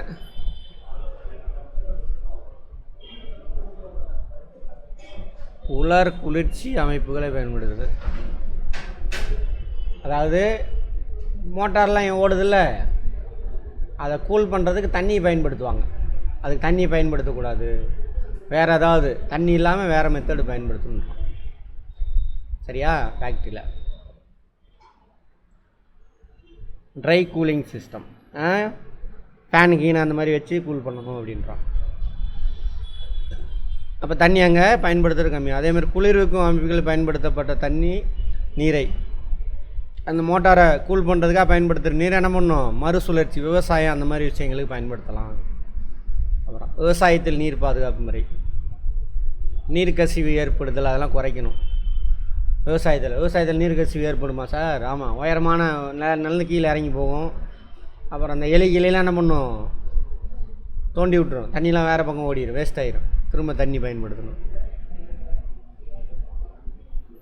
மூடப்பட்டால குறுகிய வாய்க்கால்கள் பயன்படுத்துதல் ஆவியாதலையும் நீர் இழப்பையும் குறைக்கும். வாய்க்கால் இருக்குல்ல, ஓப்பன் வாய்க்கால் வச்சு தண்ணி பாய்ச்சுவாங்க. இப்போ வாய்க்கால் போகிற வழியில் தண்ணியெலாம் உறிஞ்சிக்கும், வேஸ்ட் ஆகும், ஆவியாகி மேலே போகும். அந்த மாதிரி இல்லாமல் சின்ன நேராவாக பைப்பு வச்சு அது மாதிரி தண்ணி பாய்ச்சிக்கன்றாங்க. அது ஒரு மெத்தடு. அடுத்தது நீர் தெளிப்பு, ஸ்ப்ரிங்கிள் இரிகேஷன் சொல்லுவாங்க. அந்த மெத்தட் யூஸ் பண்ணலாம். இந்த இதெல்லாம் இருக்குல்ல, பார்க்கெலாம் இருக்குது பாருங்கள், புல்வெளிக்கு தண்ணி பாய்ச்சி பாருங்கள், அது சொட்டு நீர் பாசனம், ட்ரிப் இரிகேஷன். தென்னை மரத்தூரில் தென்னை மரம், வாழை மரம், கரும்பு எல்லாத்துக்குமே, அப்புறம் கிழங்கு, எதுக்கெல்லாம் அதிக தண்ணி தேவைப்படுதோ அது எல்லாத்துலேயும் எதை பயன்படுத்துகிறாங்க, ட்ரிப் இரிகேஷன். இப்போ வாய்க்காலில் போகிற தண்ணி வேஸ்ட் ஆகாது, சொட்டு சொட்டாக தூர்லேயே ஊற்றிக்கிட்டு இருக்கும். அதுமாதிரி தண்ணி கட்டி வைக்கும்பொழுது நீர் ஆவியாகி வேஸ்ட் ஆகும். அதெல்லாம் இல்லாமல் கம்மியாக சிக்கனமாக நிறையா பயன்படுத்தலாம். பயிர்கள், வறட்சியில் தாங்கக்கூடிய பயிர்களை பயிர் செய்யலாம். தலைக்கூலங்களை, தோட்டக்கலையில் தலைக்கூலங்களை, காய்கறி உற்பத்தி மற்றும் தோட்டக்கலை, ஹார்டிகல்ச்சர். தலைக்கூலங்கள் மண்ணிற்கு பயன்படுத்தலாம். தலைக்கூலம்னா தண்ணியை உறிஞ்சி வச்சுக்கும், அது அந்த அமைப்பு. அது அப்புறம் இப்போலாம் பார்த்தீங்கன்னாக்கா அந்த இதெல்லாம் செடி மட்டும்தான் மேலே இருக்கும், செடியை சுற்றிலும் பிளாஸ்டிக் கவர் போட்டுருவானுங்க. அப்போ நீர் ஆவியாகி வெளியில் போகாது. அதுக்கு தான் அதெல்லாம் பயன்படுத்துகிறது. அடுத்தது வீடுகளில் நீர் பாதுகாப்பு.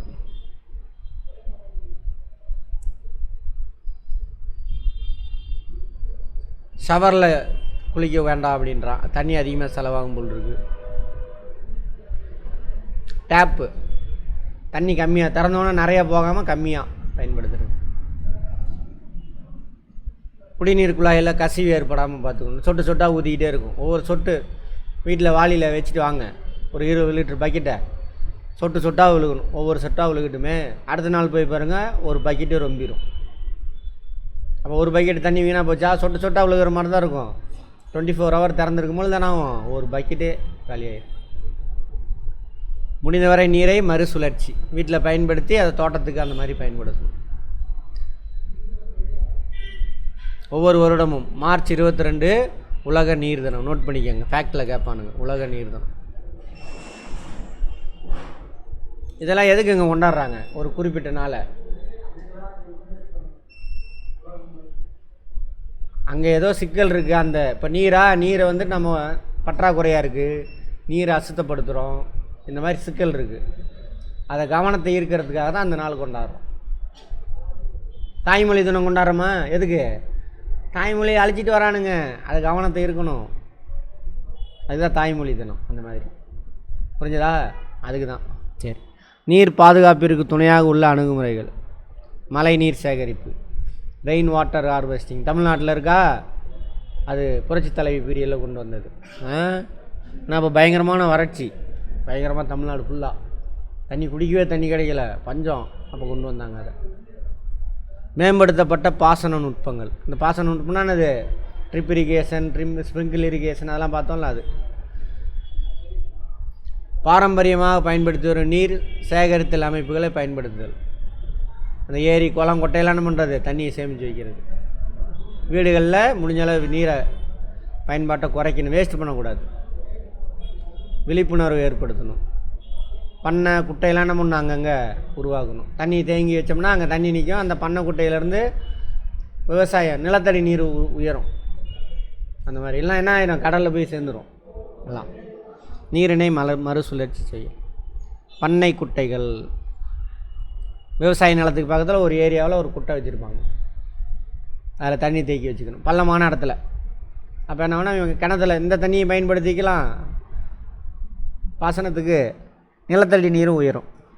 அதெல்லாம் நீர் பாதுகாப்பு உத்திகளில் ஒன்றாக பண்ணை குட்டைகள் பயன்படுத்தப்படுகின்றன. மழை பொழிவின் மூலம் அதிக அளவு நீர் நிலத்தில் வழிந்தோடுகிறது. போய் எங்கே போய் சேரும்? ஆறில் சேர்ந்து கடலில் போய் சேர்ந்துடும். அவ்வாறு வழிந்தோடும் பொழுது நீர் வீணாவது மட்டுமல்லாமல் மேல் மண்ணையும் அடித்து செல்லும். மேல் மண் தான் சத்தான மண், அதில் தான் ஆர்கானிக் மெட்டீரியல் இருக்கும். ஏலத்தால் விலங்குகளோட கழிவுகள்லாம் இருக்கும். இதில் ஆர்கானிக் மெட்டீரியல் அதிகமாக இருக்கும், அந்த மண் தான் வளமான மண். அதில் தான் டார்க் கலரில் இருக்கும், அதில் தான் செடி நல்லா வளரும். அந்த மண் அரிச்சிட்டு போயிடும். அந்த 1 சென்டிமீட்டர் மண் வரதுக்கு 100 வருஷம் ஆகுமாம்மா. போச்சா அந்த மண்? அப்போ விவசாயம் பண்ண முடியாது, பிரச்சனை. ஸோ அது தடுக்கப்படுது. அதை பாசனத்துக்கு பயன்படுத்தலாம். அடுத்த நிலத்தடி நீர் உயரும் அங்கே தேக்கி வைக்கிறதுனால. பண்ணை குட்டைகளின் அமைப்பு இதெல்லாம் வேணாம், அதை விட்டுருங்க, படிச்சுக்கங்க நீங்களே. நீர் மறுசுழற்சி, மழை நீர் சேகரிப்பு தவிர நீரை மறுசுழற்சி செய்வது நீரை பாதுகாக்க பயன்படுது.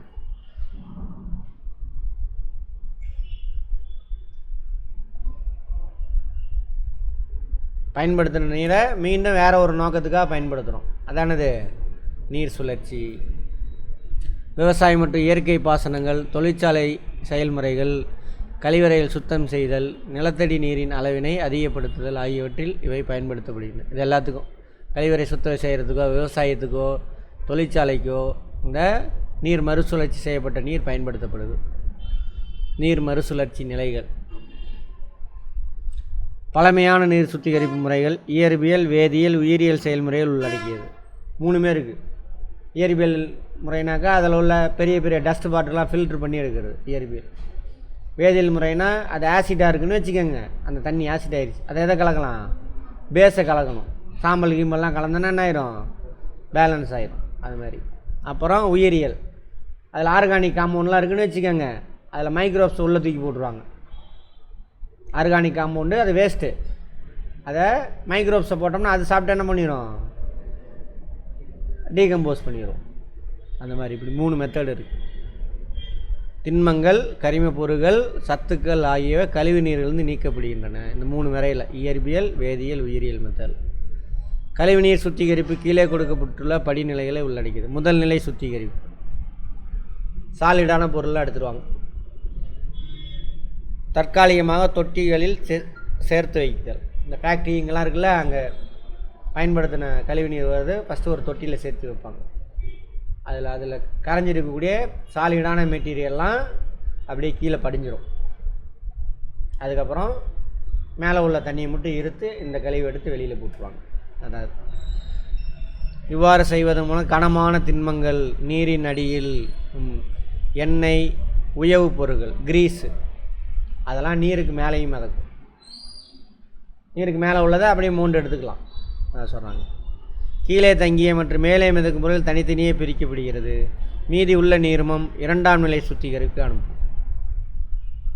இது ஃபிசிக்கல் மெத்தடில் சுத்திகரிக்கிறது. Recycle process. அடுத்து இரண்டாம் நிலை சுத்திகரிப்பு. இதன் மூலம் கழிவு நீரில் கரைந்திருக்கும் மக்கும் அதாவது கரிம பொருட்கள். எது மக்கும்? சின்னதாக உடைகிறது. சின்னதாக யார் உடைக்க முடியும்? கரிம பொருளை மைக்ரோப்ஸ் உடைச்சிரும். கனிம பொருளை உடைக்க முடியாது மைக்ரோப்ஸ். கரிம பொருளை அதுக்கான உணவு. கரிம பொருளை உடைக்குது.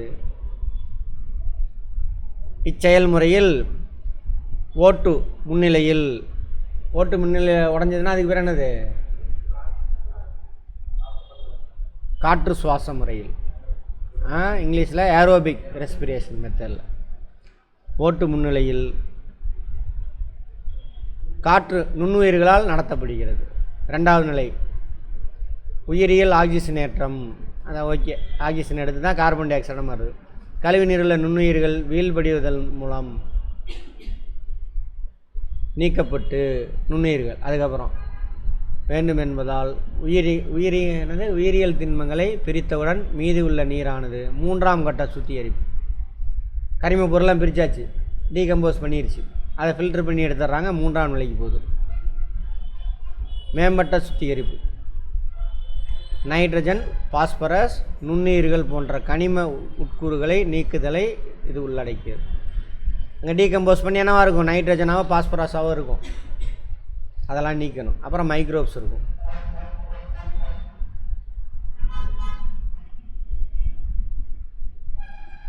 படிகாரம், இரும்பு சல்ஃபேட்டு ஆகியவற்றை சேர்த்து வீழ்படிவாக்கப்பட்டு சுத்திகரிக்கப்படும். வீழ்படிதல் இங்கிலீஷில் என்ன மாதிரி? ப்ரிசிபிட்டேஷன்.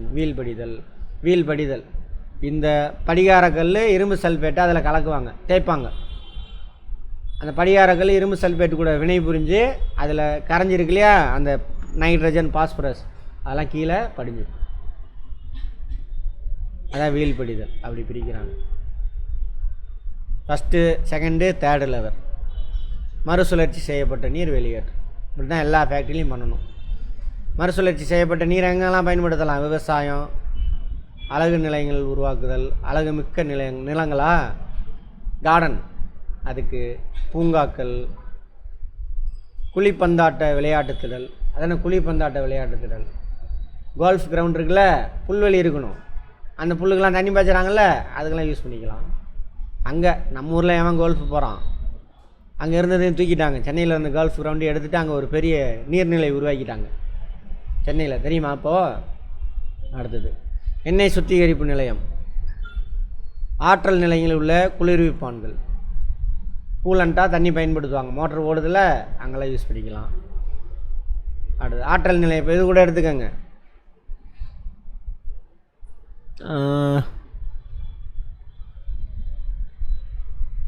தெர்மல் பவர் ஸ்டேஷன்லாம் இருக்குல்ல, அங்கெல்லாம் கூலண்ட்டாக யூஸ் பண்ணலாம், தண்ணியாக யூஸ் பண்ணலாம். அந்த தண்ணி தான் நீர் ஆவியாக மாதிரி டர்பைனில் படும். ஸோ அந்த இடத்துலலாம் யூஸ் பண்ணிக்கலாம். அதான் ஆற்றல் நிலையங்கள்னு சொல்கிறாங்க. கழிவறை சுத்தம் செய்கிறது, தூசிகளை கட்டுப்படுத்துதல், அந்த மாதிரி இடத்துல யூஸ் பண்ணிடலாம். கட்டுமான செயல். தூசிகளை கட்டுப்படுத்தலாம், புரியுதா? வளிமண்டலத்தில் தண்ணி அடிச்சு விட்டோம்னா அது தூசியெல்லாம் எடுத்துகிட்டு கீழே விழுவும். அந்த மாதிரி இந்த மாதிரி இடத்துக்கெல்லாம் யூஸ் பண்ணிக்கலாம். இயற்கை மற்றும் இயற்கை வளங்களை பாதுகாக்கும் பன்னாட்டு ஒன்றியம், IUCN பார்த்தோமா? International union for conservation of nature. Conservation of nature, இயற்கை எல்லாத்தையும், உயிர் உள்ளது உயிரற்றது எல்லாத்தையும் பாதுகாக்கிறது. IUCN, conservation of nature and natural resources. Full form கேட்பாம், பார்த்துக்கோங்க. இயற்கை வளங்களை எந்த வருஷம் உருவாக்குனாங்கன்னு பார்த்தோம். IUCN 64, 1964. இந்தியா எப்போ மெம்பர் ஆச்சு? 69. சரியா?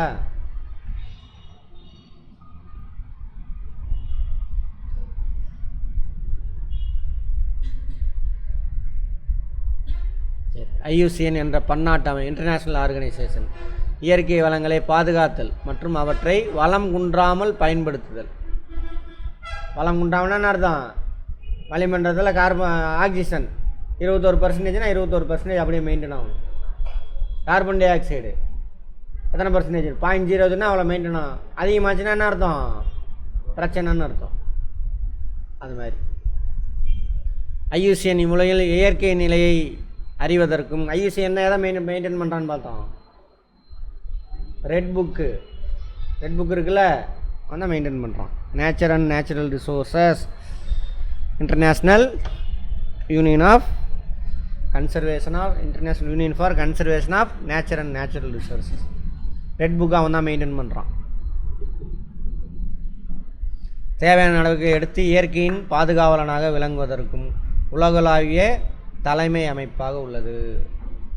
நோக்கம் இயற்கையை மதிக்கக்கூடிய மற்றும் பாதுகாக்கக்கூடிய நேர்மையான உலகம். நோட் பண்ணிக்கோங்க, கேட்பாங்க. இயற்கையை மதிக்கணும் நம்ம, அது இல்லைனா நம்ம இல்லை மதிக்கிறோமா? போகிற போக்கில் எல்லாத்தையும் தூக்கி எறிஞ்சிட்டு போயிட்டே இருக்கிறோம். மதிக்கிறதே இல்லை, நான் மட்டும் வாழ்ந்தா சேர்றா அப்படின்னு அப்படி இருக்கக்கூடாது. பாதுகாக்கக்கூடிய நேர்மையான உலகம். பாதுகாக்கிறவன் குப்பையை தேடி போய் டஸ்ட்பினில் போட்டாக்கா அவர் இதாகிடுவார். ஏன்னா சினிமாவெலாம் அப்படி தானே, கூல்ட்ரிங்க்ஸ் குடிச்சிட்டு அவர் அப்படி காலில் உதைப்பார். அதை மாதிரியே பழகுறோம் நம்மளும். குப்பை தொட்டியை போய் பார்த்தோம்னாக்கா எவனா கேவலமாக நினைப்பானா அப்படின்னு நினைக்கிறோம். சாப்பிட்டுட்டு அங்கேயே தூக்கி போகிறோம். அப்படிலாம் இருக்கக்கூடாது. அதான் சொல்கிறாங்க, பாதுகாக்கக்கூடிய நேர்மையான. ஆனால் முடிஞ்சு போச்சு, நம்ம என்விரான்மெண்டல் அழிஞ்சால் நம்மளும் அழிஞ்சிட வேண்டியதுதான். சரியா? ரைட். ஐயுசிஎன்னுடைய இலக்கு இது. நோக்கம் எய்மு, அப்ஜெக்டிவ். சாரி, எய்ம் இல்லை, அப்ஜெக்டிவ்ஸ். இங்கிலீஷில் பார்த்துக்கலாம், அங்கே வேறு வேர்டு எதாவது யூஸ் பண்ண போகிறோம். விஷன். அப்ஜெக்டிவ் இல்லை, தப்பாக போட்டிருக்கேன், தமிழ் வார்த்தையே தப்பு. விஷன். இது மிஷன், அடைய வேண்டியது. சரியா? இயற்கையுள்ள வேற்றுமை மற்றும் ஒற்றுமையை பாதுகாக்கவும், பயோடைவர்சிட்டியை பாதுகாக்கணும். எந்த ஒரு இயற்கை வளத்தை பயன்படுத்தினாலும் அது நியாயமானதாகவும் சூழ்நிலையை பாதிக்காத வகையிலும் உள்ளதா என்பதை வலியுறுத்துவதற்கும் ஒவ்வொரு சமுதாயத்தினையும் ஊக்கப்படுத்தி அவற்றிற்கு உதவி செய்வதே இதனுடைய இலக்கு. என்னது? மிஷன். எய்ம். இலக்குனா மிஷன். மிஷன்னா அல்டிமேட் எய்மு. இதுக்காக இதை பண்ணுற, இதை அடையணுன்னா என்ன பண்ணணும்? நம்ம இதை செய்யணும். அதுக்காக என்ன பண்ணுறாங்க? வேற்றுமை ஒற்றுமையை பாதுகாக்கிறது. வேற்றுமை, தாவரம் விலங்குலாம் வேறுபட்டவை. ஆனால் செயல் என்னது? ஒற்றுமை என்னது? ரெண்டு பேருமே கார்போஹைட்ரேட்டை உடச்சி ஆக்சிஜன் உள்ளே எழுதிட்டு கார்பன் டை ஆக்சைடை வெளியிட்டு வாழ்கிறாங்க. அதெல்லாம் ஒற்றுமை. வேற்றுமை, அது கார்போஹைட்ரேட்டை அதுவே உற்பத்தி செஞ்சுக்கும், நாம் உற்பத்தி செய்ய மாட்டோம். அந்த மாதிரி இவ்வமைப்பு அச்சுறுத்தலுக்கு உள்ளான சிற்றினங்களின் சிவப்பு பட்டியலை தயார் செய்து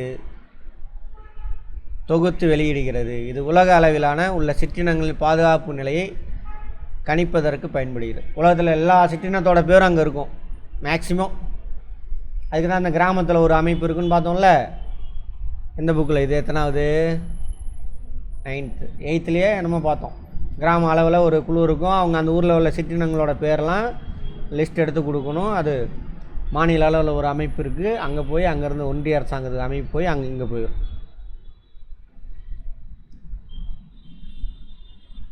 அழிஞ்சு போனதெல்லாம் என்னது? கருப்பு கலரில் இருக்குது, எக்ஸ்டிங்க்ட். அழியக்கூடிய தருவாயில் ரெட் கலர்.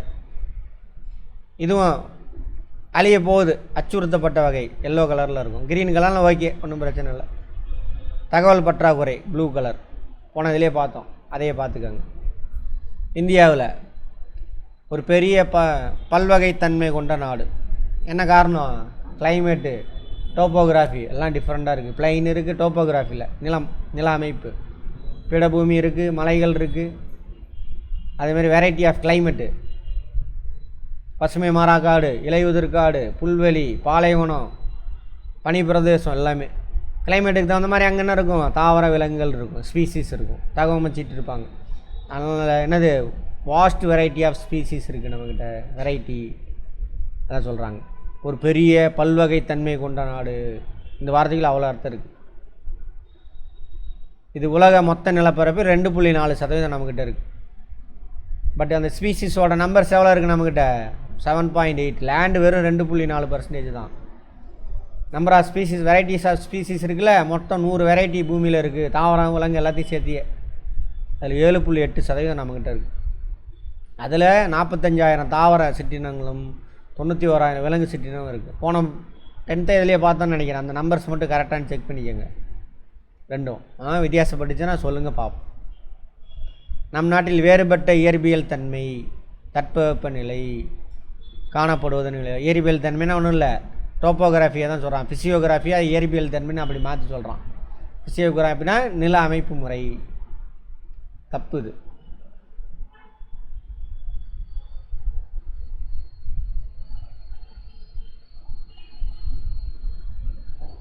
பார்த்தியா, ஃபிசிக்கல் ஃபீச்சர் அப்படின்னா ஃபிசிக்கல் ஃபீச்சர்னால் நில அமைப்பு, சமவெளி, பீடபூமி, மலைப்பிரதேசம், அதெல்லாம் தப்பாக டிரான்ஸ்லேட் போட்டு செஞ்சுருக்கிறானுங்க. சரி, பல வகையான சூழ்நிலை மண்டலங்கள், எக்கோசிஸ்டம் இருக்குது. சொன்னாலே அப்போ நான் சொன்னதெல்லாம் ஒவ்வொரு எக்கோசிஸ்டம். பசுமை மாறாக்காடு, எவர்கிரீன் ஃபாரஸ்ட், அது ஒரு எக்கோசிஸ்டம், அங்கே ஒரு மாதிரியான செட்டப் இருக்கும். அப்புறம் இலையுதிர் காடுகள், அது ஒரு எக்கோசிஸ்டம், அங்கே ஒரு செட்டப் இருக்கும். சரியா, அடுத்தது அதாவது சூழ்நிலை மண்டலம் எக்கோசிஸ்டம் தான். அப்புறம் புல்வெளி, அது ஒரு எக்கோசிஸ்டம். பாலைவனம் ஒரு எக்கோசிஸ்டம். குளிர் பிரதேசம், அது ஒரு எக்கோசிஸ்டம். அப்புறம் நீர்வாழ்வன, அதில் நன்னீர் இருக்குது, உப்பு நீர் இருக்குது. இந்த மாதிரி இத்தனை எக்கோசிஸ்டம் இருக்குது நம்மக்கிட்ட. காடுகள், அந்த எக்கோசிஸ்டத்தில் வீணாக உள்ள நிலங்கள், புல்வெளிகள், பாலைவனங்கள், கடற்கரை பகுதிகள், சூழ்நிலை மண்டலங்கள் ஆகியவை அடங்கும். கடல் சூழ்நிலைகள் இதெல்லாம் அடங்கும். நம்ம சொன்னது உலக அளவில் கண்டறியப்பட்ட உயிரியல் பல்வகைத்தன்மை கொண்ட மிக முக்கியமான 34 இடங்கள். அதில் நம்மக்கிட்ட எத்தனை இடம் இருக்குது? 4 இடம். அன்றைக்கி பார்த்துருப்போம்.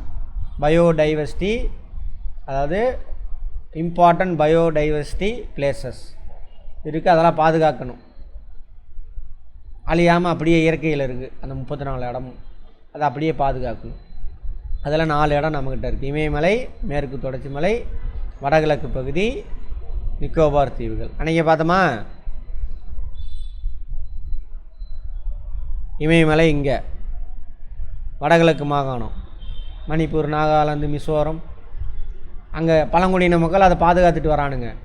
அந்த மக்கள் உடச்சிட்டு உள்ளே போக முடியல. அதுக்கு தான் அந்த மணிப்பூரில் இந்த வேலையெல்லாம் செஞ்சுக்கிட்டு இருக்கானுங்க திருட்டு பசங்க. கலவரத்தை உண்டு போனதே அங்கே உள்ள வளங்களை கொள்ளையடிக்கிறது. ஆனால் அது பாதுகாக்கப்பட வேண்டிய பகுதியில் இருக்குது. 1, 2 மேற்கு தொடர்ச்சி மலை, இன்னொன்று என்ன, அந்தமான் நிக்கோபார். அதெல்லாம் காடுகள், தட்பவெப்பநிலை மாற்றம், சுற்றுச்சூழல் அமைச்சகத்தின் மூலம் இந்தியா 1969 முதல் forest, climate change and environmental அமைச்சகம் மினிஸ்ட்ரி, அவங்க மூலியமாக அது இந்தியா 1969 ஐயூசிஎனில் உறுப்பினராக இருக்கும். 64 உருவாக்கப்பட்டது, 69 மெம்பர் ஆகிட்டோம். முன்னாடி சொல்லிட்டீங்க. சுவிட்சர்லாந்து நாட்டின் கிளாண்ட் என்ற இடத்தில் 1948 அக்டோபர் 5 ஐயூசிஎன் நிறுவனம் தோற்றுவிக்கப்பட்டது. அதில் வேறு மாதிரில பார்த்தோம். 64 தானே பார்த்தோம். 64 அதை இன்னொரு தடவை படிங்க. இதுக்கு என்ன வித்தியாசம்னு பாருங்கள். எனக்கு சுவிட்சர்லாந்தில், இந்தியாவில் சிவப்பு பட்டியலில் இருக்கக்கூடிய விலங்குகள், சிவப்பு நிற பாண்டா, ரெண்டுமே கரடி தான். இது ரெண்டுமே அங்கே இதில் தான் இருக்குது, இமயமலை பகுதியில் தான் இருக்குது. பழுப்பு நிற அல்லது சிவப்பு நிற கரடி. கரடி எல்லா கிளைமேட்லேயுமே இருக்குது. உயிரினத்தின் வாழ்திறனையும், வார்த்தையை புரிஞ்சுக்கங்க, வாழ்வதற்கான திறன், இனப்பெருக்கத்தினையும் பாதிக்கக்கூடிய உயிர்கோளத்தில் காணப்படும் அனைத்து காரணிகளும் டேஸ் என அழைக்கப்படுகிறது.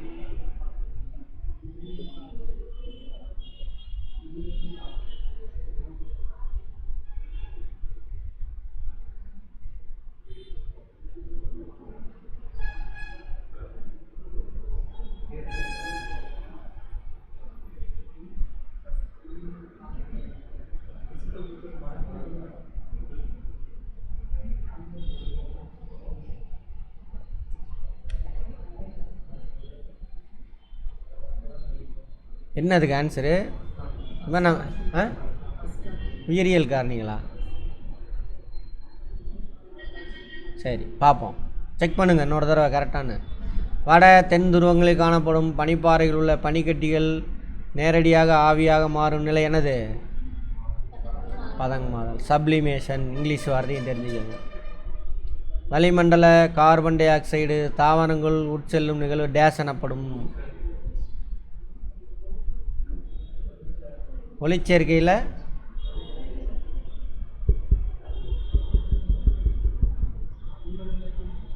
ஒளிச்சேர்க்கை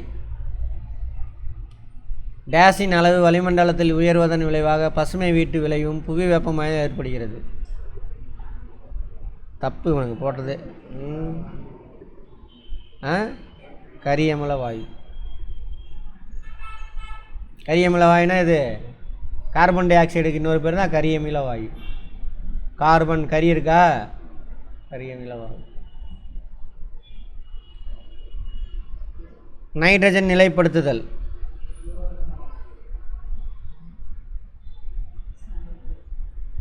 அமோனியாதல். அமோனியாவாதல். நைட்ரோ சோ மோனாஸா?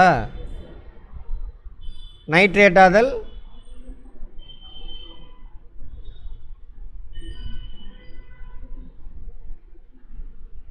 இதுதான் இது.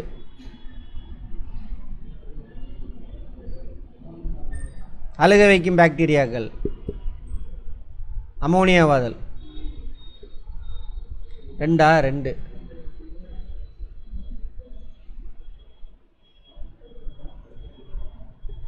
அந்த டேபிள் பார்த்தோம்ல, அதை போய் இன்னொரு தடவை படிங்க, நல்லா படிங்க. நைட்ரஜன் ஒரு பசுமை வாயு இல்லை. CO2 தான் பசுமை இல்லை வாயு. நைட்ரஜன் கிடையாது, ஆக்சிஜன் கிடையாது. ஒருவேளை நைட்ரஜன் ஆக்சிஜனும் பசுமை இல்லை வாயுவாக இருந்தாக டெம்பரேச்சர் பயங்கரமாக இருக்கும் அட்மாஸ்பியரில். அப்போ உயிரினங்கள் வாழ முடியாது. சரியா? இது எத்தனை பர்சன்டேஜ் இருக்கார்? 78%. இவர் இவங்க 2 பேருமே 99%. கார்பன் டை ஆக்சைடு வேறு எத்தனை பர்சன்டேஜ்? 0.03 தான். அப்போவே நம்மளால் வெப்பம் தாங்க முடியல. அப்போ இது ஃபுல்லாக இது ரெண்டும் அந்த மாதிரி இருந்தால் என்ன ஆகும்? வெப்பம் பயங்கரமாக இருக்கும், உயிரினம் இங்கே இருந்திருக்காது. நன்றாக வளர்ச்சி அடையாத வேறு தகவமைப்பு இடைநிலை தாவரங்களில் காணப்படுகிறது. அப்படியா? நல்லா வளர்ச்சி அடைஞ்சதாக இருக்கும். எதில் தான் இருக்கும் நன்றாக வளர்ச்சி அடையாது? நீர்நிலை தாவரங்கள். பாலூட்டிகளில் வௌவால்கள் மட்டுமே பறக்கும். சரி. மண்புழு அதிக அதிர்வெண் கொண்ட எதிரொலித்தல் என அழைக்கப்படும் அமைப்பை பயன்படுத்துகிறது. வௌவால் தான் அது. நல்லா இருக்குது கொஸ்டின். கோடைக்கால உறக்கம் என்ற தகவமைப்பானது குளிர்நிலையை சமாளிக்க பயன்படுத்தப்படுவது.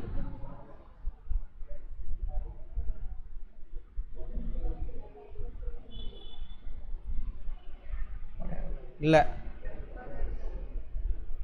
தப்பு. இதுவும் தப்பு. சுருக்கமான விளையாடி. சரி, நிறைய கொஸ்டின் கேட்டிருக்கலாம், பரவாயில்ல, நம்ம கேட்போம்.